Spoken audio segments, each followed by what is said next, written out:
Bro மேகில gulab jam செய்யுங்க bro. மேகில gulab ஜாமா எப்படா செய்ய முடியும்? ட்ரை பண்ணி பார்க்கலாம் வாங்க.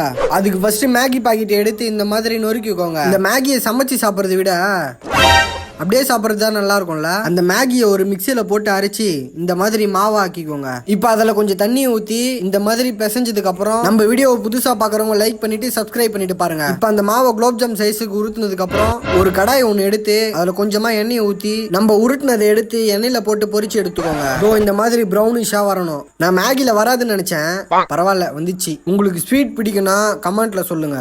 இப்போ ஒரு குண்டான் எடுத்து ஒரு கிளாஸ் சர்க்கரைக்கு அதே கிளாஸ்ல தண்ணியை ஊற்றிக்கோங்க. இப்போ இந்த மாதிரி கம்பி பதத்துக்கு வந்ததும் அந்த கம்பியை எடுத்து வீடு கட்டிக்கோங்க. சாச்சா நம்ம வறுத்த அந்த குலோப் ஜாமுன் எடுத்து அந்த ஜீரால போட்டுக்கோங்க. இப்போ அந்த ஜீரால அந்த குலோப் ஜாம் நல்லா ஊர்னதும் நம்ம மேகி குலோப் ஜாம் ரெடி ஆயிடும். ஆனா இதோட டேஸ்ட் எப்படி இருக்க போகுதுன்னு தெரியல. அதனால கொஞ்சமா எடுத்து வாயில வச்சா குலோப் ஜாம் டேஸ்ட்ல தான் இருக்குது.